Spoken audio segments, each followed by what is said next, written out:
I made the decision to visit my husband's mistress at a hospital in Savannah. I needed to face her, to look directly into her eyes and understand what she had that I didn't. But when I pushed that door open, everything I thought I knew shattered. My vintage brown leather bag slipped from my trembling hand, and my world crashed down with it. Let me pause for a moment. I'm grateful you're here with me today. If you're watching, please hit like and subscribe. And tell me in the comments what city you're listening from. I want to know how far this message travels, because what I'm about to share needs to be heard. The corridors of Savannah Memorial Hospital stretched on forever that Tuesday afternoon. Each step echoed across the polished floor like a countdown to my own execution. The fluorescent lights buzzed overhead, casting that cold, sterile glow that makes everything look washed out and unreal. I clutched my purse against my chest like armor, my knuckles white around the strap.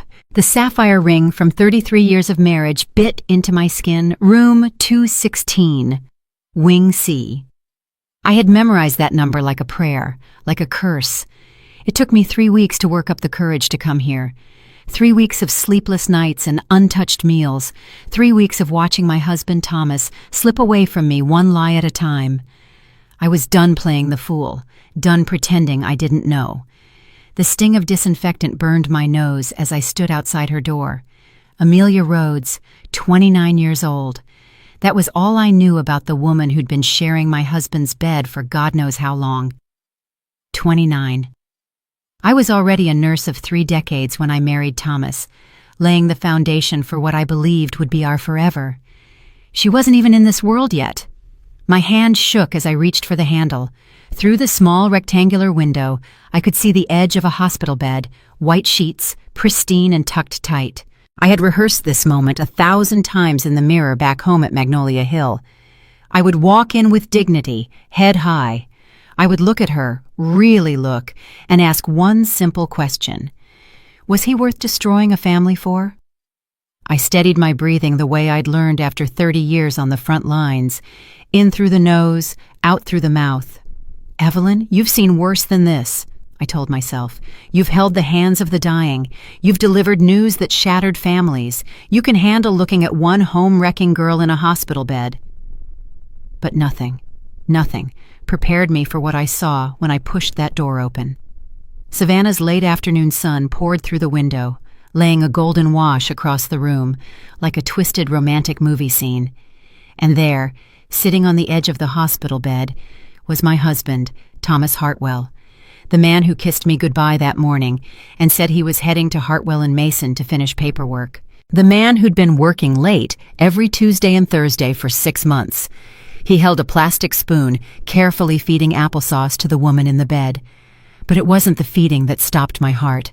It was the tenderness in his movements, the way he dabbed the corner of her mouth with a napkin, the soft murmur of his voice that made her smile, a smile I recognized, the same smile he gave me when I had the flu our first year of marriage, the same gentle attention he showed after my surgery years ago. And there, catching the light as he leaned, hung the silver pocket watch on a vest chain, its lid engraved, "To my anchor, E.H." The anniversary gift I'd saved for 3 months to buy him last year. Extra shifts, skipped lunches, just to see his face light up on our 33rd anniversary. He was wearing it, letting it shine, while he fed another woman. Amelia wasn't what I expected. Not a glamorous temptress or a polished seductress. She looked young, vulnerable. Hair pulled back in a simple tie, almost no makeup. She looked like someone's daughter. She looked like a patient I might have cared for. And the way Thomas was looking at her, God help me.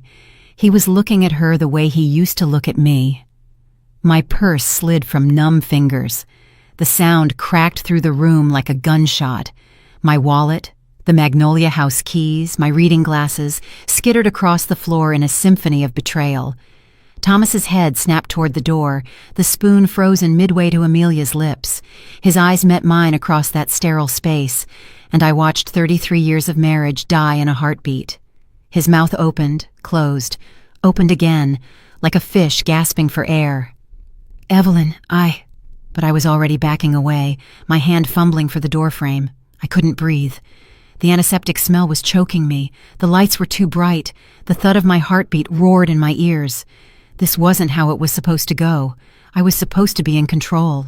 I was supposed to confront her, not him. Not like this, not watching him care for her the way he once cared for me. I turned and ran.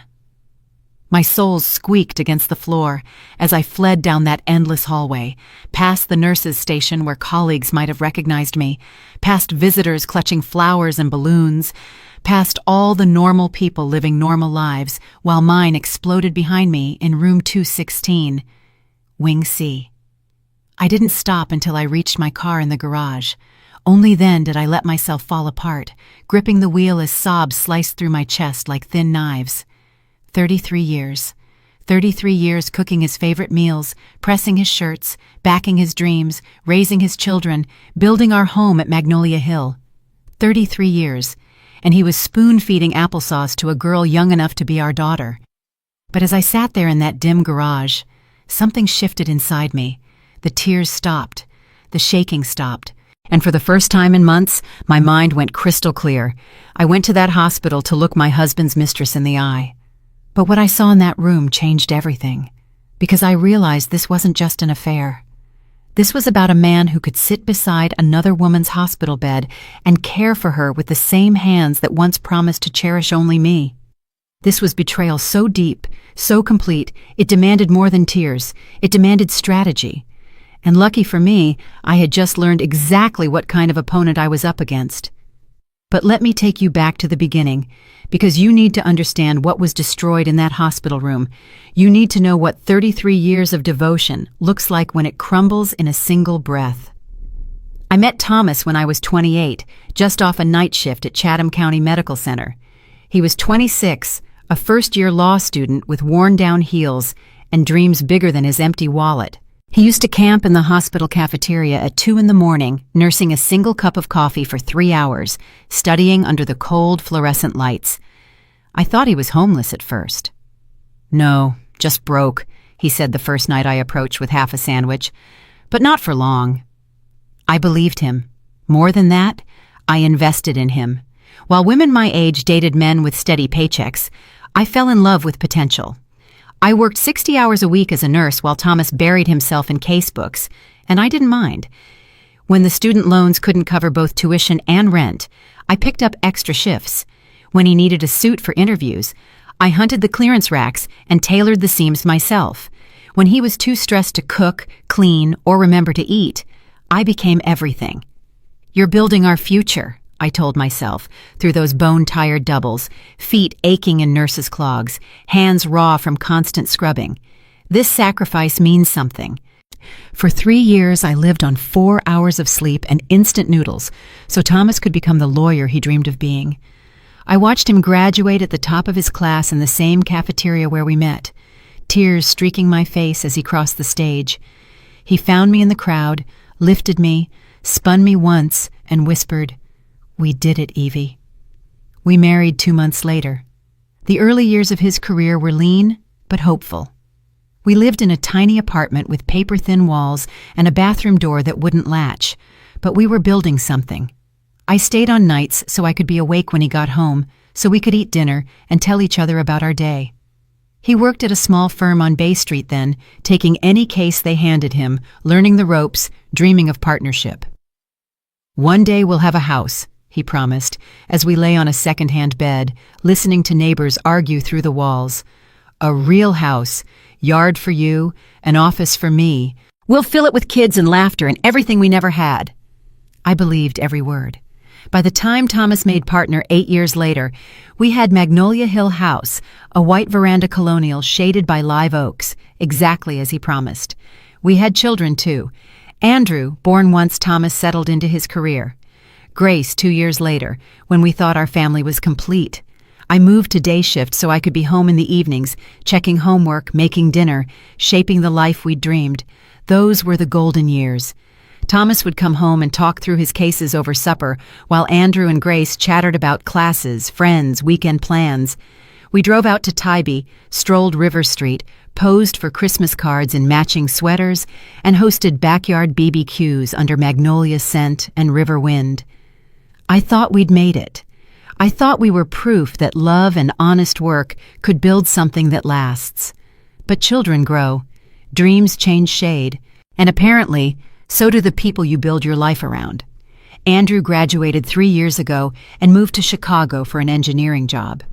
Grace finished her master's last spring and took a position in Seattle. Suddenly, our 4-bedroom house felt hollow and quiet. The table that once hummed with noise now seated 2 people who seemed to have run out of words. "This is our time," I told Thomas that first week after Grace moved out. "We can travel, pick up hobbies, remember who we were before kids." But instead of drawing closer, we drifted. It started small. Thomas worked later, citing sensitive clients.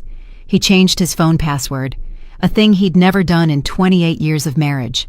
He bought expensive cologne, styled his salt and pepper hair differently, wore shirts I'd never seen.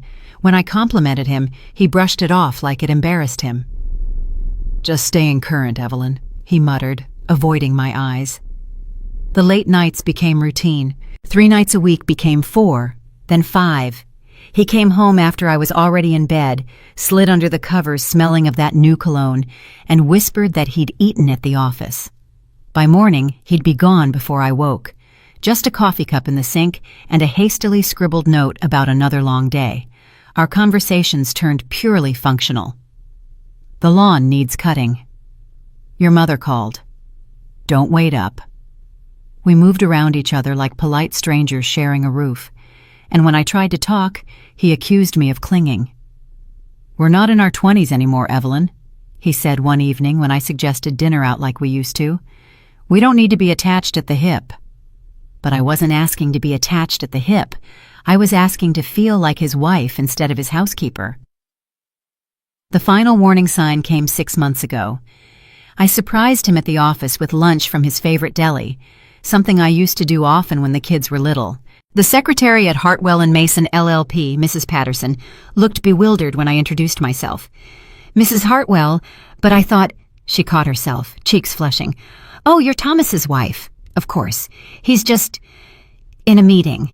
Through the office window, I saw him on the phone alone, laughing at something the person on the other end had said. It was a laugh I hadn't heard in months. Genuine, delighted, completely absorbed. When he spotted me standing there with the lunch bag, his face fell, like I'd caught him doing something wrong. "Evelyn, what are you doing here?" Not, "Oh, what a nice surprise," or "Thank you for lunch." Just confusion, and something that looked a lot like annoyance. I should have demanded answers right then. I should have confronted the widening distance, the secret calls, the way he'd started treating our marriage like an obligation instead of a choice. But I'm a nurse, trained to care for others before myself. I'm a mother, conditioned to keep the peace and hold the family together. I was a wife who'd spent 33 years believing love and fidelity could weather any storm. So I handed him the lunch with a smile, kissed his cheek, and pretended not to notice how quickly he pulled away. That's what 33 years of devotion looks like when it's taken for granted. You become invisible in your own life, a background character in someone else's story. You work, you sacrifice, you build, you nurture, until you've given so much of yourself there's hardly anything left. But that day at the hospital, watching my husband spoon applesauce into another woman's mouth while the silver anniversary watch I'd scrimped to buy glinted under the lights. That was the day I remembered who I used to be before I became Thomas's everything. That was the day I decided to take myself back. And to take yourself back, you have to know exactly what you're taking yourself back from. Which meant I had to stop closing my eyes to what was happening inside my own marriage. It started with his phone. For 33 years, Thomas and I shared everything: passwords, accounts, dreams, fears. We were partners in the truest sense, so when he suddenly started guarding his phone, setting it face down at dinner and carrying it into the bathroom, my nurse's instincts kicked in. Something was wrong, and I needed a diagnosis. The opportunity came 3 weeks after that disastrous office visit. Thomas rushed out for an emergency meeting, leaving his phone charging on the kitchen counter. My heart pounded as I picked it up, fingers trembling while I entered the passcode I hoped he still used: our wedding date. It opened. I scrolled through his contacts with the methodical precision I'd learned from 2 decades of reading patient charts. Most names were familiar: colleagues, family, mutual friends, and then I saw it, tucked between Larry, Jim, and Mom, Amelia, with a red heart emoji. My breath caught as I tapped the contact. The number meant nothing to me, but seeing her name in his phone with that little red heart made everything real in a way I wasn't prepared for. This wasn't paranoia or middle-aged insecurity. This was confirmation. I memorized the number quickly and set the phone back exactly where I'd found it. My hands shook so badly I nearly dropped it twice. When Thomas returned an hour later, I was folding laundry in the living room, playing the part of the perfect, unsuspecting wife. "How was the meeting?" I asked, eyes on his shirts. "Fine. Just fine." His voice sounded strange, tight. "Client emergency. You know how it is." But by then, I was starting to suspect I didn't know anything anymore. The next day, while Thomas was at work, I did something I never thought I'd do in 33 years of marriage. I went through his things. "This isn't snooping," I told myself. "It's investigating." There's a difference when your entire life is on the line. I started with the closet, checking pockets and drawers as systematically as I would inventory medical supplies. Deep in the sock drawer, beneath winter thermals he hadn't worn in years, I found them. Receipts, dozens of them. All from jewelry stores I'd never visited, for items I'd never received. My hands trembled as I spread them across our bed. Tiffany earrings, $1,500. KJ Jewelers necklace, $20,600. Pandora bracelet, $900. The date stretched back 8 months. The total made my stomach twist. Thousands of dollars. Money from our joint account. Money I'd helped earn with extra shifts. But it was the smallest receipt that broke me.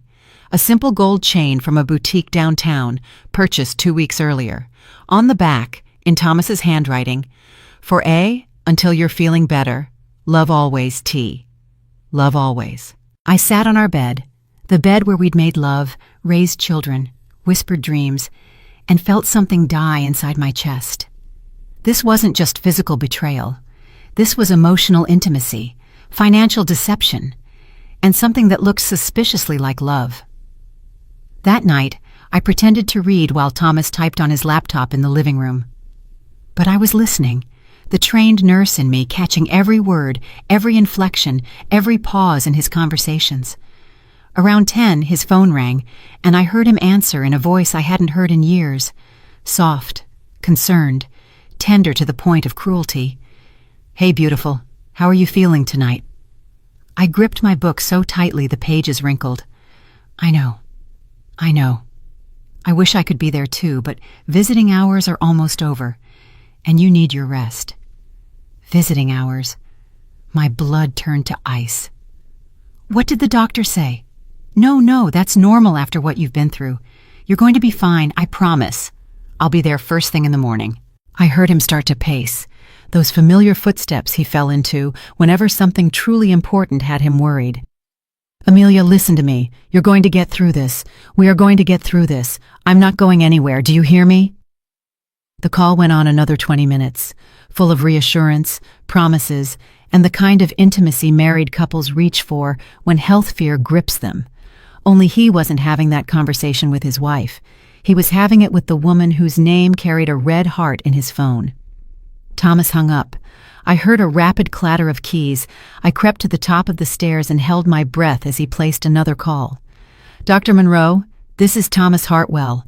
I'm calling about Amelia Rhodes. Yes, I'm her emergency contact. I wanted to check on her progress and see if she needs anything else." Emergency contact. The words hit like a punch. For 33 years of marriage, I'd been his emergency contact, and he'd given that role to someone else. The next morning, after Thomas left for work earlier than usual, I called in sick to Chatham County Medical Center for the first time in years. Instead of caring for patients, I was about to become my own detective. I had a name, a phone number, and the knowledge that Amelia was in some kind of medical situation. It was time to find out exactly what I was facing. I drove to Hartwell & Mason LLP on Bay Street, parked across the road with a clear view of the exit. 10:30 a.m. I watched my husband walk out, get into his car, and drive in the opposite direction of home. I tailed him through the historic district's traffic, my heart pounding louder than the radio. He led me straight to Savannah Memorial Hospital. From the garage, I watched him go through the main entrance carrying flowers and a small gift bag. He moved with practiced ease. This wasn't his first visit. I waited 15 minutes, then went inside, keeping just enough distance not to be seen, close enough to track him. The elevator stopped at Wing C, Cardiac and Trauma Recovery. I headed to the nurse's station. I used my badge and my professional tone. "I need to check on a patient, Amelia Rhodes," I told the charge nurse quietly. "I'm Evelyn Hartwell from Chatham County." Her family asked me to follow up. "Oh yes, room 216. Poor thing. Terrible car wreck 2 weeks ago. Her fiancé's here every day.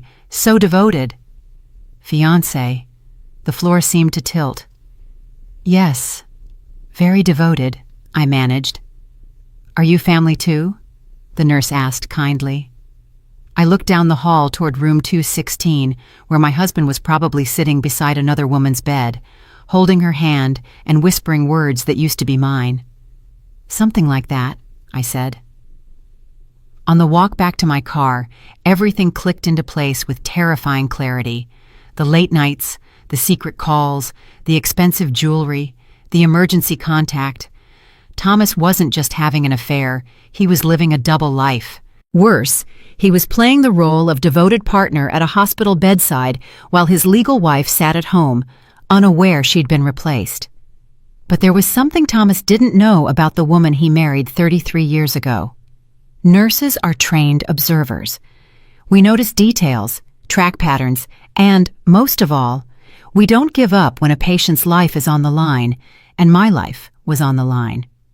That night, I sat at the kitchen table staring at the evidence, jewelry receipts, notes from his calls, hospital information. What I was looking at wasn't just infidelity. It was a system of deception that made 33 years of marriage feel like a staged play. But I needed more data before I acted. I needed to understand the full scope of what I was up against. The next morning, I rang the hospital back and asked for Wing C. "I'm coordinating flowers for Amelia Rhodes in 216, I said, keeping my voice professional. "Whose name should I put on the card? Her husband's?" "You mean Thomas? Thomas Hartwell, such a sweet man. He's here every day, even sleeps in that uncomfortable chair sometimes. You can tell how much he loves her." The words slammed into my chest. He was using his real name. He hadn't even bothered with an alias. He was living as himself with another woman, while I existed in some parallel universe where I still believed I was his wife. "They make such a lovely couple," the nurse continued. "He said they'll get married once she fully recovers. 30 months together. Time to make it official." 30 months. The phone nearly slipped from my numb fingers. 30 months? I whispered. "Yes." He told Dr. Lila Monroe he stood by her through tough spells, money, family, but he didn't leave. "That's real love," she said. I hung up without another word. 30 months meant this started when Grace was finishing her master's. 30 months meant he'd been building another life while I was sketching plans for our empty nest. 30 months meant every late night, every emergency meeting, every time he was too tired for conversation or intimacy, belonged to her. But I still needed hard proof, undeniable evidence that would hold up in divorce court and in my own shattered heart. That afternoon, while Thomas kept playing devoted fiancé at the hospital, I did something the trusting wife of a few weeks earlier would have found unthinkable. I hired a private investigator.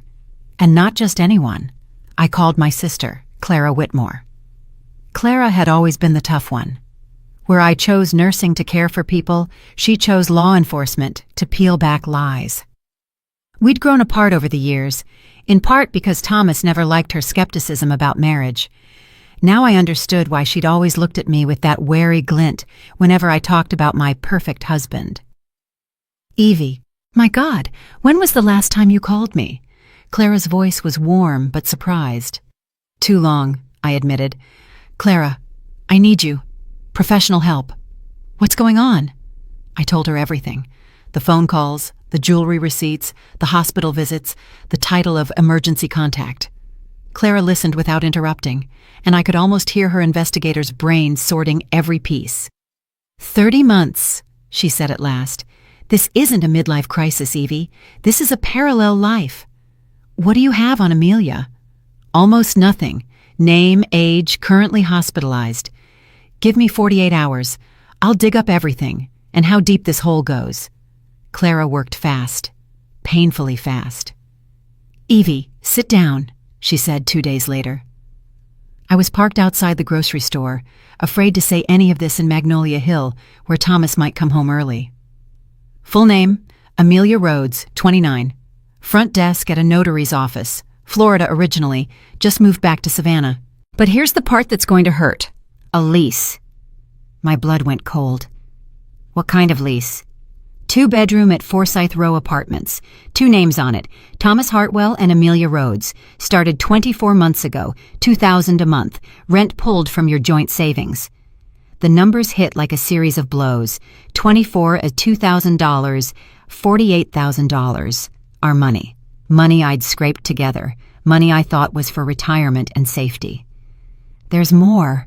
Clara lowered her voice. I talked to a few neighbors.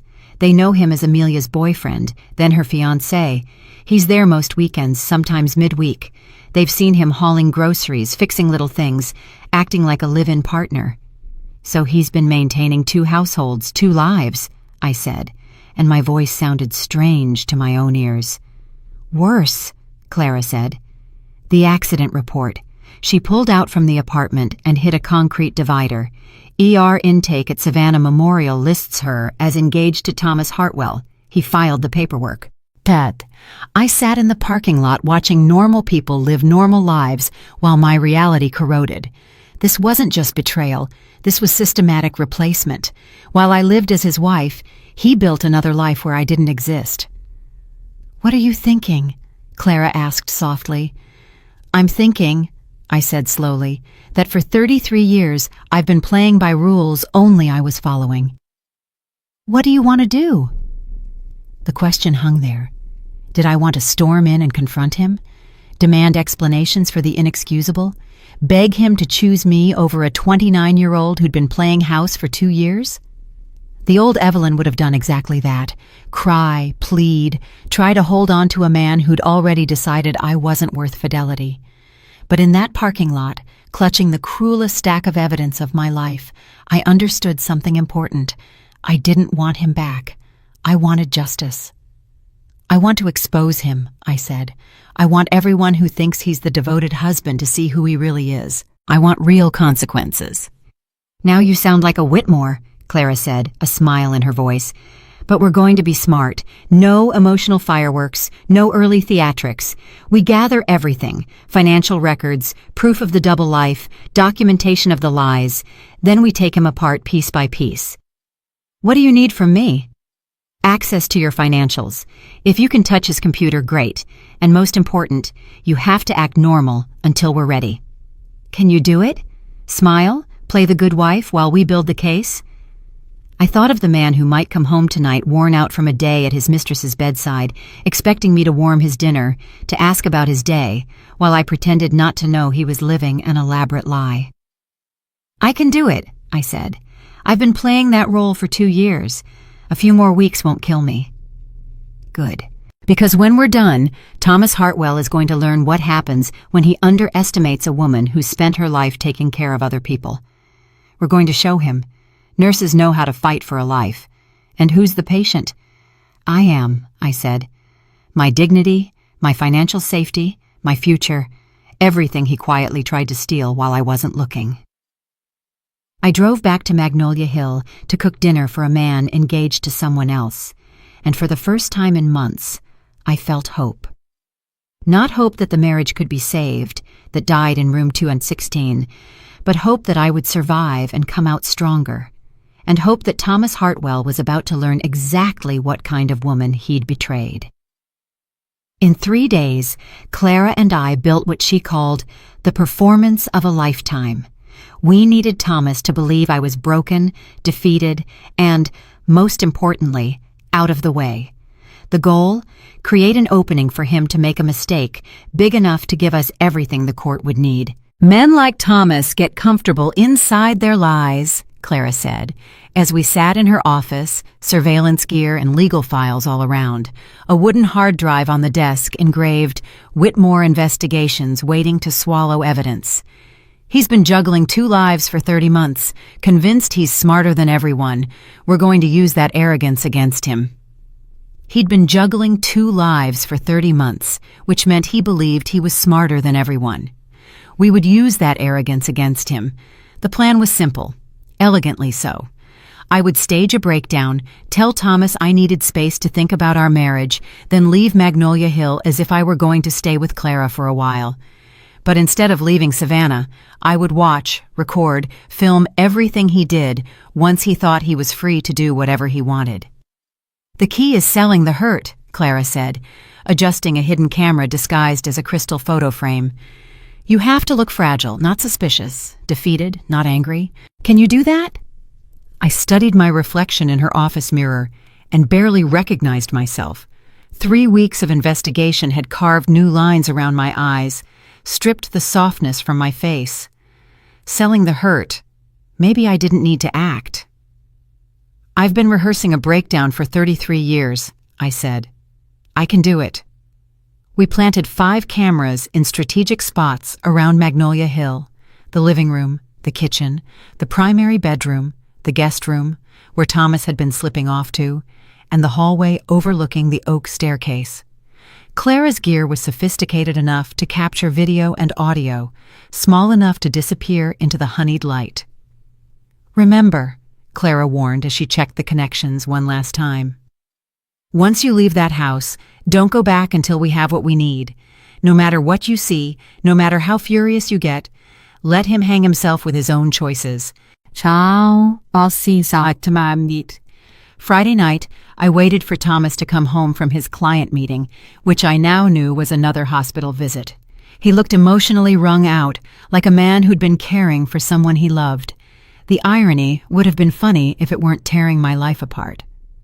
"Thomas, we need to talk," I said, seated at the kitchen table with a cup of tea I hadn't touched. He froze in the doorway, still in his coat. "About what?" "About us. About this marriage. About why I feel like I'm living with a stranger." I'd rehearsed it with Clara. The right tone, the right dose of pain, real enough not to trigger suspicion. I had to sound like a woman questioning herself, not a woman who already had the answers. "Evelyn, what are you talking about?" He sat across from me, posture defensive. "You're never home anymore. When you are, your mind's somewhere else. We don't talk. We don't connect. We hardly touch." I let my voice break on the last word.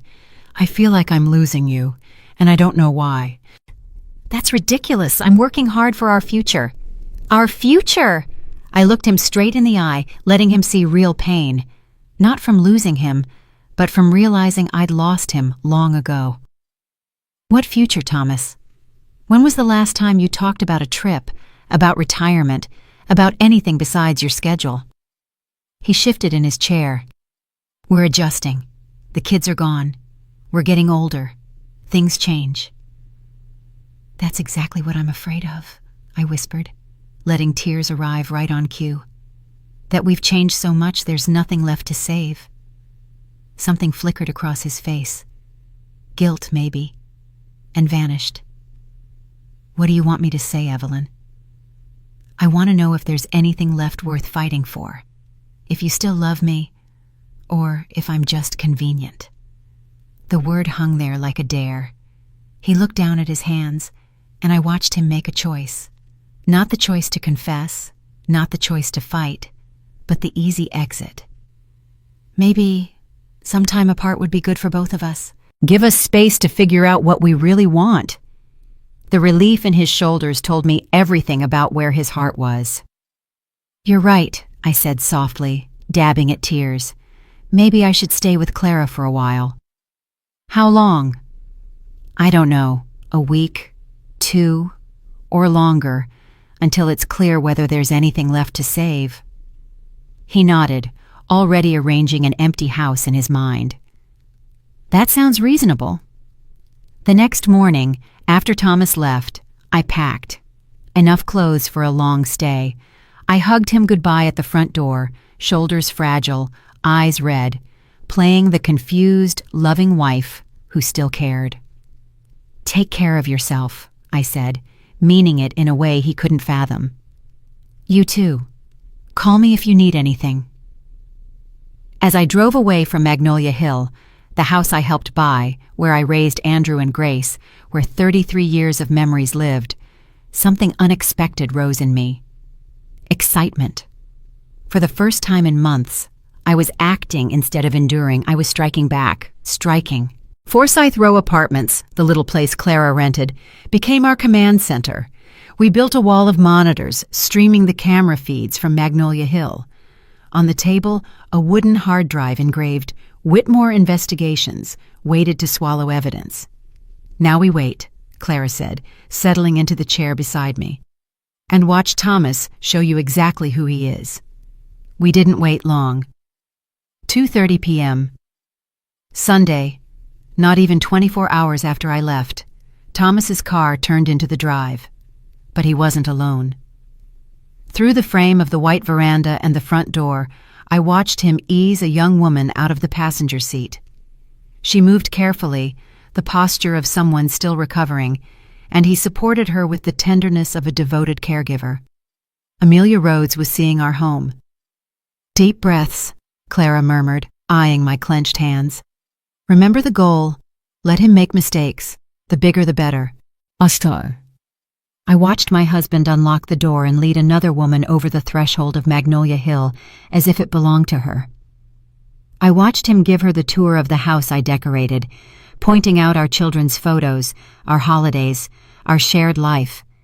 And then came the crack-in-the-chest moment when the bedroom camera woke. I watched Thomas take Amelia into the primary bedroom, the room where we'd made love, where I'd cried through months of infertility, where we'd whispered promises in the warm magnolia light. I watched him settle her on my side of the bed, bring water and medication. I watched him kiss her forehead and tell her she could rest as long as she needed. In my ears, there was only the clock, the tick that thudded through my sternum, the magnolia light, the ticking watch. The silence held everything. Justice isn't noise, it's precision and patience.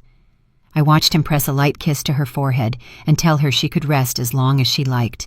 "He's making her comfortable," I said, my voice hollow with disbelief. "He's making a mistake," Clara corrected. "A big one. Adultery is one thing in divorce court, but bringing a mistress into Magnolia Hill while his wife needs space to think? That's abandonment.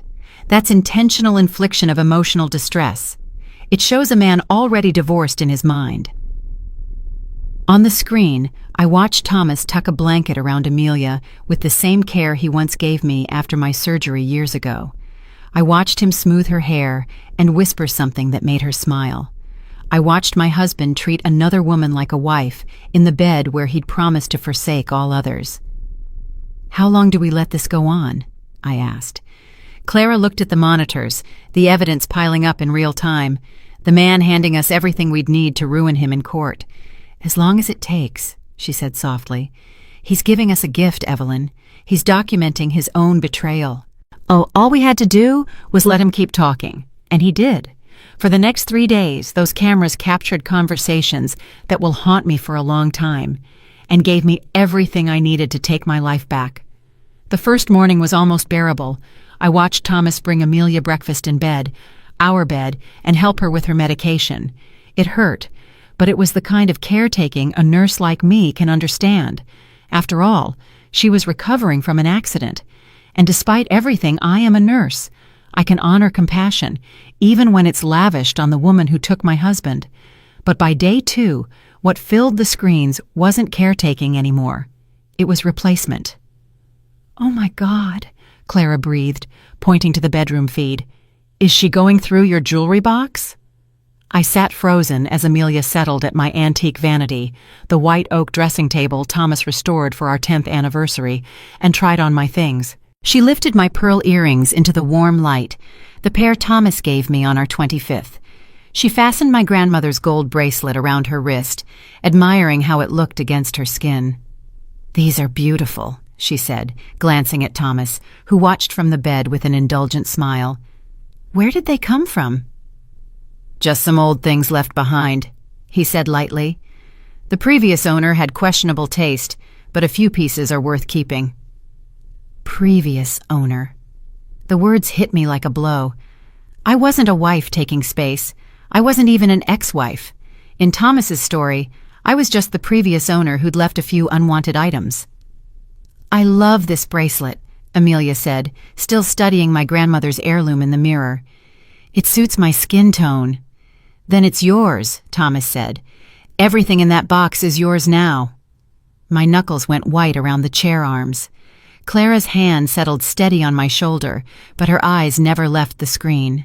"We're recording all of it," she whispered. "Let him keep talking." For the next hour, I watched Amelia explore my house like she was shopping a showroom. She walked through the living room, rearranging woven pillows on the chairs, deciding what to keep and what to toss. She stopped at the family photo wall, 33 years of memories, from wedding to newborn to graduations, and pointed at frames. "Who are all these people?" she asked. Thomas glanced at the photos with the detached interest of someone flipping through a stranger's album. "Just old family stuff. We'll replace it with our memories." Our memories. "This woman shows up in a lot of them," Amelia said, pointing to the photo of me holding newborn Andrew. "Have I met her somewhere?" "That's Evelyn," Thomas said, his tone as casual as if naming a distant acquaintance. "She's just someone I used to know. She used to live here, but that's over." Someone I used to know. I'd carried him through law school, raised his children, built his home, shared his bed for 33 years, and now I was just someone he used to know. "She's pretty," Amelia said, studying the oil portrait I painted in 1991, me in a white dress, looking at Thomas like he was my entire future. "What happened to her?" "She got old," Thomas shrugged. "Some people don't know how to age. They get comfortable, stop taking care of themselves, stop being interesting. You know how it is." I looked down at my hands that worked countless nights to lift his dreams, changed his children's diapers, held them through nightmares, and cared for a forest of patience over 3 decades. Hands that carried a life of tending. "Well, her loss is my gain," Amelia said, and took down our wedding portrait, setting it aside. "This house has good bones, but it needs a full reset. Everything's so dated." "Exactly what I was thinking," Thomas agreed. "Or we sell this old place and start somewhere more modern, just ours." The cool efficiency with which they planned to dismantle my life, to sell the house I helped pay for, erase the family I helped build, chilled me to the bone. But I forced myself to keep watching as Amelia walked into the kitchen, opened cabinets, and critiqued my dishes.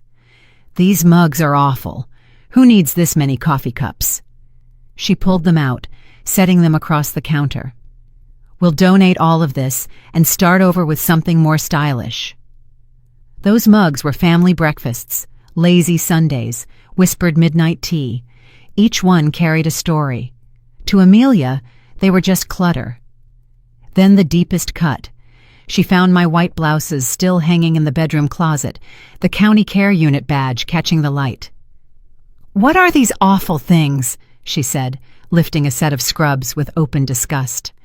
"Work clothes," Thomas said, dismissive. "Evelyn's a nurse. Not exactly a glamorous profession. Not exactly glamorous. 30 years of saving lives, comforting families, pushing through exhaustion and heartbreak, and the daily weight of human suffering. And it was not glamorous." "These need to go now," Amelia said, yanking my uniforms off their hangers. "The whole closet smells like hospital." I watched her stuff my scrubs into a trash bag along with my soft nursing shoes and the cardigan I wore on cold night shifts. As she worked, she kept sketching the future. "Once we clear out all this old stuff, we can make it ours.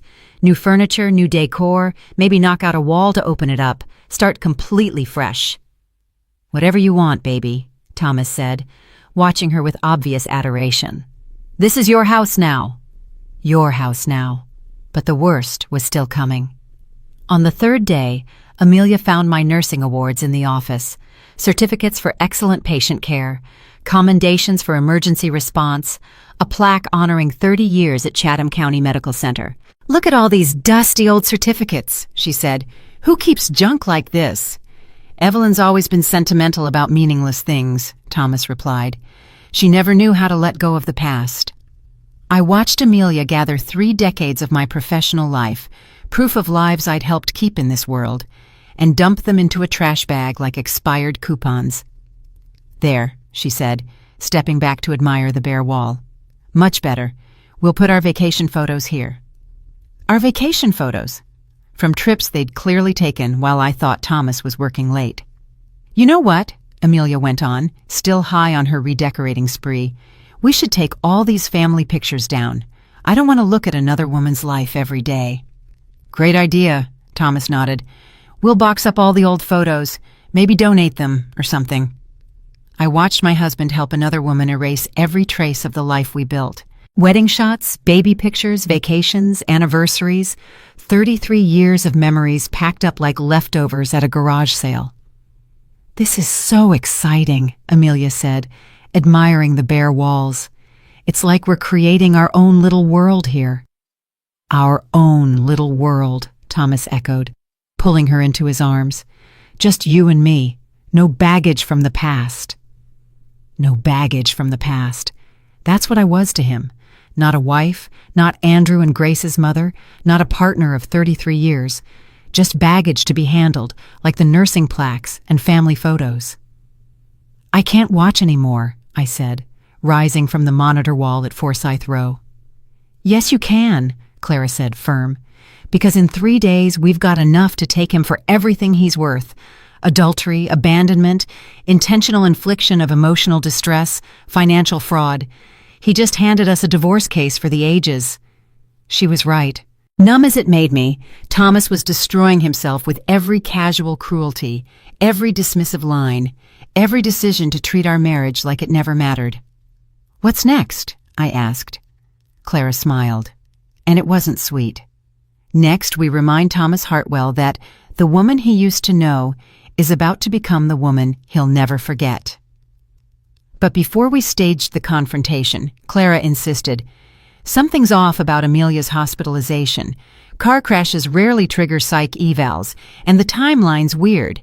Thomas became emergency contact exactly 2 weeks before the incident." "What are you thinking?"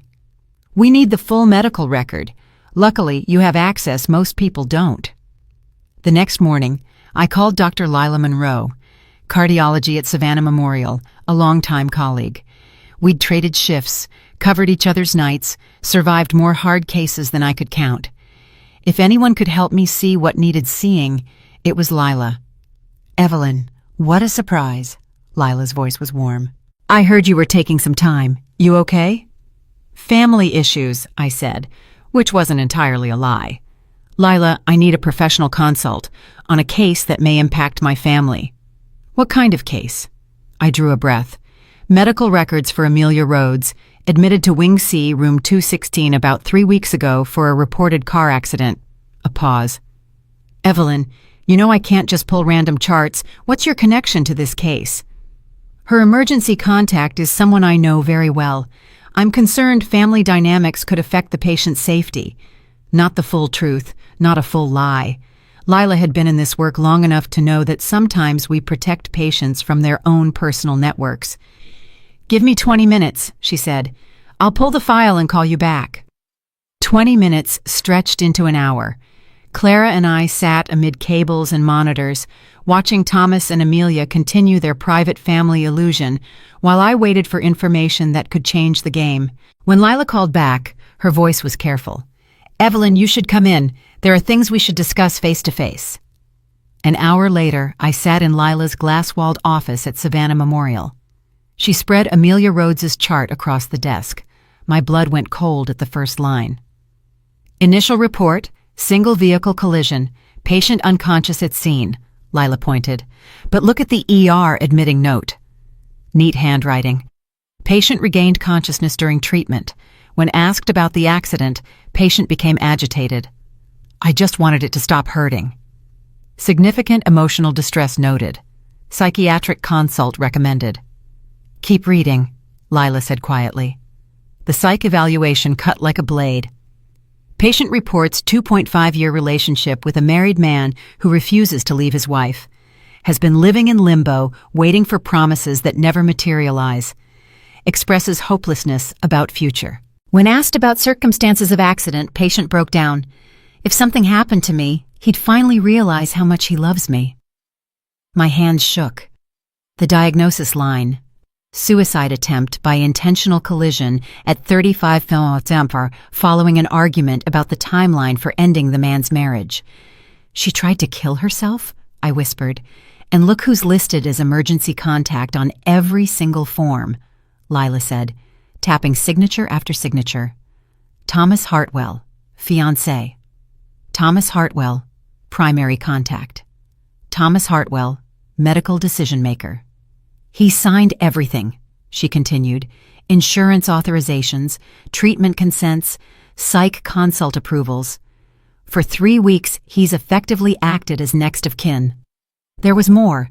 Notes from the attending psychiatrist, Dr. Ava Patel, summarizing conversations with Thomas throughout Amelia's treatment.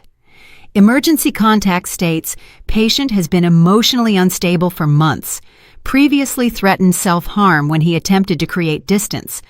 Contact expresses concern, but mentions his wife is also experiencing emotional difficulties and may need psychiatric evaluation. Contact suggests extended inpatient care would be beneficial. Extended inpatient care, I breathed. In this context, what does that mean, Lila? A 72-hour hold, possibly longer if she's deemed a danger to herself or others, she said. I stared at the pages. Horrific pieces locking into place. Thomas was positioning both of us. Amelia for self-harm, me for emotional difficulty, as two incompetent women he could control. Outside the window, magnolia light laid gold along the edge of the chart. The sapphire ring in my pocket suddenly weighed a ton. Justice isn't loud. It is accuracy and patience. I stared at the chart, the chilling puzzle pieces locking into place one click at a time. He's positioning both of us as mentally unstable. What do you mean? Dr. Lila Monroe asked, her voice dropping. He told the psych team his wife, me, is having emotional difficulties and may need an evaluation. He's building a narrative where the two women in his life are both unstable. Lila's face paled as the implication landed. Evelyn, if he's maneuvering to have you declared incompetent, he could control everything. Magnolia Hill House, the savings, even the divorce process. He could claim I'm too unwell to make rational decisions about my marriage, I said quietly. The silver pocket watch in my purse felt suddenly heavy. Its tiny tick grew deafening. My phone buzzed. Text from Clara. Got the financials. You need to see this now. I thanked Lila and headed back to our surveillance apartment at Forsyth Row. On the table, Clara Whitmore had already spread spreadsheets, statements, and a wooden hard drive etched Whitmore investigations. Look here, she said, pointing at our joint account statements. 3 big withdrawals this past month, all for non-covered expenses. $15,000 for psychiatric consult and extended evaluation, $1,000 for private room upgrade plus specialized nursing, $12,000 for experimental therapy, and here, $3,200 for 3 weeks of outpatient follow-ups and meds, total $31,200, Clara concluded. He spent your money. She opened an audio file, Thomas Hartwell's smooth voice with Savannah Memorial's finance office. Payment plans for extended psychiatric care for 2 patients. Procedures when a family member has to make financial decisions for someone not competent. 2 patients, I repeated, the air turning viscous. Amelia for the suicide attempt, and me for emotional difficulties during a separation he engineered. And once both are deemed incompetent, Clara said, shutting the folder, guess who holds every financial and legal signature? The elegant cruelty of it stole my breath. Thomas wasn't just cheating. He was staging a full-scale takeover, painting himself as the calm, responsible man surrounded by women who needed to be managed. But he made one fatal mistake, Clara said, gathering the medical records and recordings. He left a trail. Every signature as fiancé of Amelia Rhodes, every withdrawal from the joint account, every discussion about competency, it's all evidence of fraud. Specifically, financial fraud, insurance fraud, and likely a conspiracy to commit guardianship fraud. He's been using your funds to pay for his mistress's care while building a file to strip you of decision-making. This isn't just adultery, Clara, I said, watching the screen where Thomas and Amelia mapped out a future from inside Magnolia Hill House. It's criminal, and we are going to treat it like a crime. Clara's smile was thin as a blade. We use his own script against him. He wants a mental competency play? Fine. Let's show him what strategic competence looks like when a woman's life is on the line. How? We give him exactly what he craves, a public stage where he can play the patient husband handling his unstable wife. Then we systematize the evidence and strip him bare in front of every witness who matters. Our plan was as clean as a scalpel cut. Earl and Margaret Hartwell, Thomas's parents, Andrew and Grace, Henry Mason, co-founder of the firm, Mrs. Helen Boyd, retired nursing supervisor, and Charlotte Dean, a divorce attorney, would be there. Thursday night, I called Thomas, pouring the gray of surrender into my voice. Thomas, I've been thinking about the space we need. You're probably right. Maybe I've been holding on to something. That's already over. I let my breath hitch for one beat. But before we make anything final, I want one last family dinner to honor what we built, even if we can't save it. The silence on the line was so clear I could hear the pocket watch ticking in his vest. He was calculating optics, a gracious, grown-up ending where he looked like a man who'd done his best for a fragile wife. Sounds reasonable, Thomas said at last. When? Saturday night, Magnolia Hill. I'll cook, one last time like we used to. All right, he said, voice lightening. Saturday. Out on the savannah porch, the river breeze stirred the magnolia leaves. Late sun spilled gold across the hardwood. Justice isn't loud. It is precision and patience. I closed my hand once around the sapphire ring, then let it go. The stage was set. What Thomas didn't know was that I'd been planning this dinner for 3 days. The guest list wasn't just family. It included Henry Mason, co-founder of the firm, our riverfront neighbors, the Hendersons, Mrs. Helen Boyd, retired nursing supervisor, and a few others whose respect he treated like social capital. Clara contacted each person, saying Evelyn and Thomas Hartwell had an important announcement about their marriage. More importantly, Charlotte Dean, a divorce attorney, would appear as a family friend, quietly on my side. Saturday afternoon, I stepped back into Magnolia Hill House for the first time since I'd left. Thomas and Amelia had been busy. Many of my personal things were gone. Furniture had been rearranged. The walls held crystal frames sitting empty, waiting for new memories. Evelyn, Thomas said in the kitchen, his tone calibrated to sound concerned rather than annoyed. You look tired. I've been doing a lot of thinking, I said, setting grocery bags on the walnut slab. About us, about what's best for everyone. And you've decided? That you're right. Some things break beyond repair. I laid out the ingredients for herb-crusted lamb with roasted vegetables, the dinner for every special occasion across 33 years. But I want the family to understand why. He relaxed in the shoulders, probably assuming I was about to take all the blame. Guests arrived at 6. Thomas played the perfect host. Warm enough, just subdued enough.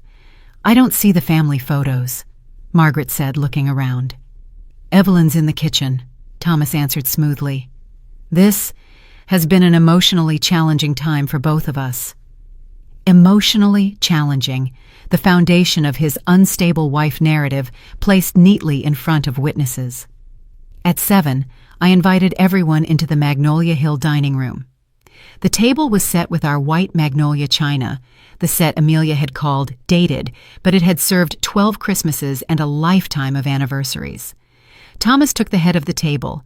I served the meal I'd honed over 3 decades. Looks wonderful, Evelyn, Henry Mason said, lifting his glass. "Thomas tells me he's going to miss your cooking." "He does?" I said softly. "Interesting. I wasn't aware he was sharing our private life at the office." Silence settled. Color rose in Thomas's face, though he held his composure.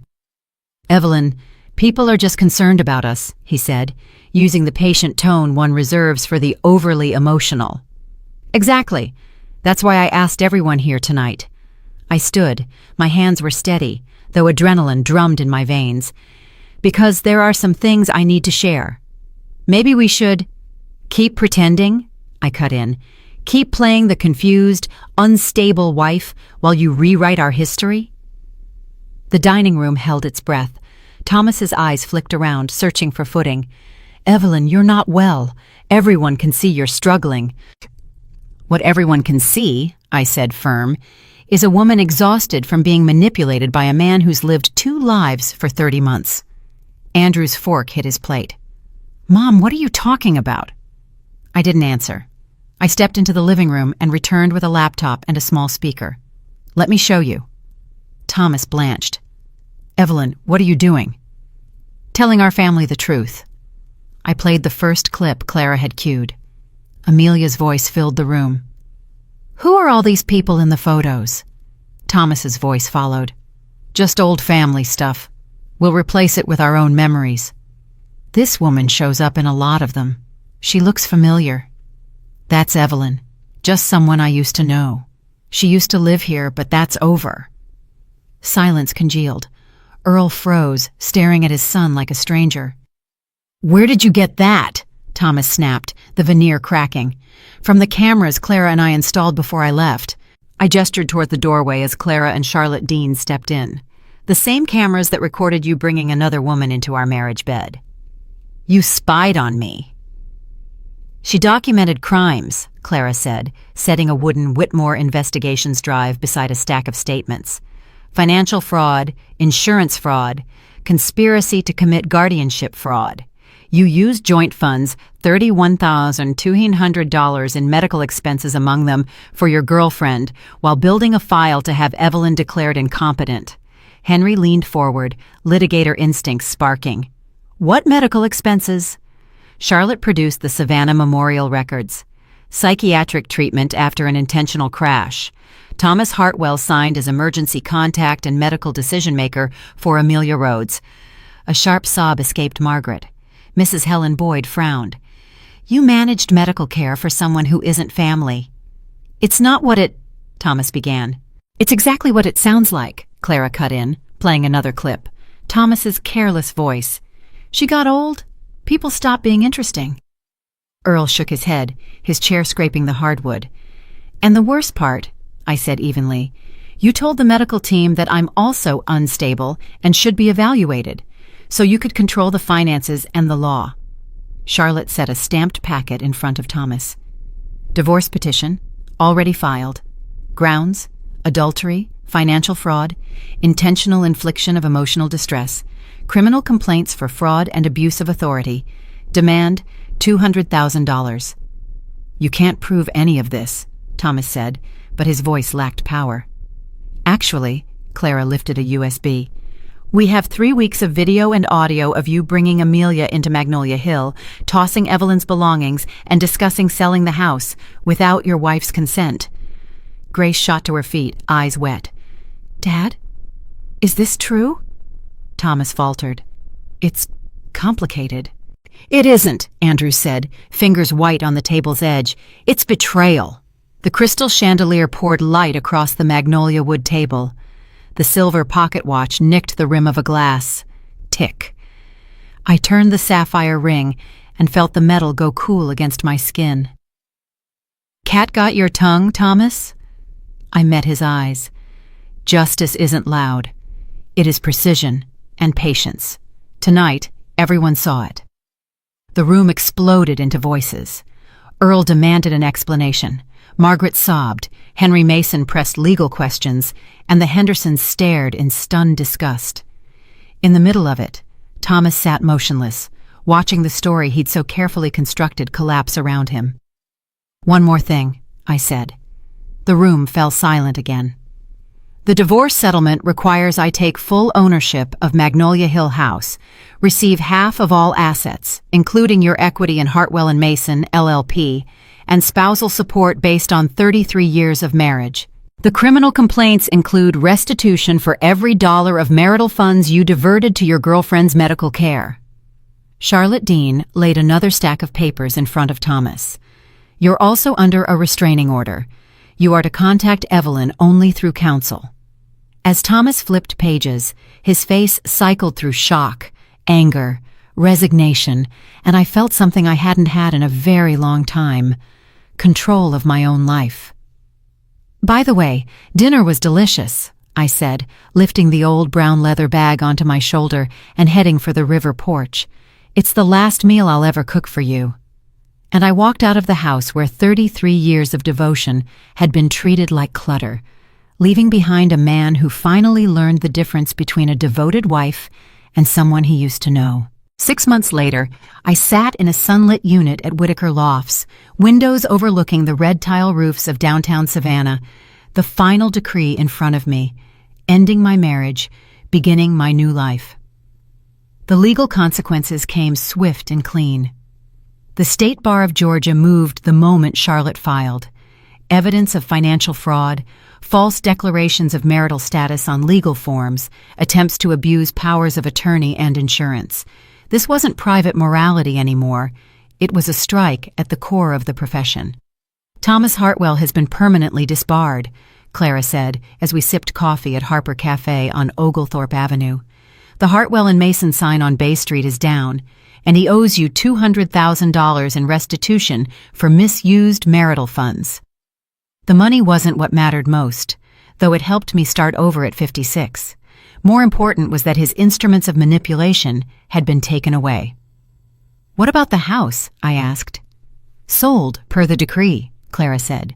Your half of the proceeds plus support means you don't have to work if you don't want to. But I wanted to work. 3 decades of nursing wasn't just a job, it was who I was. The difference this time was that I was returning as Evelyn Hartwell, not Thomas's wife who happened to be a nurse. I'm going back to Chatham County Medical Center, I said. Same place as before, only now it's for me. On my first morning back in a white blouse with the County Care Unit badge, I stood in magnolia-tinged afternoon light, spilling through the glass, heard the silver pocket watch snap shut, tick, and knew my rhythm had changed. Feelings close more slowly than paperwork. 4 months after the decree, I still sometimes paused, expecting Thomas's car in the drive. 30-year habits don't evaporate overnight, even when the person you shared them with turns out to be a stranger. But gradually, I learned the difference between a marriage certificate and true partnership. Paper can be signed by liars. Real partnership is a daily choice, mutual respect, the kind of honesty that builds trust instead of destroying it. I wrote it in my journal, I noted one evening, sitting by a window open to the river breeze. A man who can lie to his wife for years can lie to anyone about anything. Betrayal rarely stays confined to one room. It spreads, touching everyone who ever believed him. The hardest part wasn't mourning the marriage, it was forgiving myself for keeping my eyes closed so long. I'm the one trained to read symptoms and reach a diagnosis, so how did I miss the symptoms of deceit in my own home? Because you loved him, my therapist said, and love makes us want to believe the best, even when the evidence says otherwise. That's not weakness, Evelyn. It's part of what makes you good at caring for people. I relearned how to trust my instincts, to draw the line between intuition and paranoia, between healthy skepticism and learned helplessness. As for Amelia, I chose to see her as a second victim, not the villain of my story. Through colleagues at Savannah Memorial, I learned she'd entered intensive therapy to address the instability that had landed her in room 216, Wing C. Without Thomas's influence and promises, she was finally getting the help she needed to build a life rooted in reality, not fantasy. One late afternoon, Clara and I sat by the big window at Harper Cafe, the wood tabletop catching Savannah's gold. I rolled my sapphire ring one last time in my palm, then set it into a velvet box. "Justice isn't loud," I said softly. It is precision and patience. Outside, the magnolias stirred. Inside, the quiet held everything. I smiled and stood. The road ahead opened, bright and clear as the river in the evening light.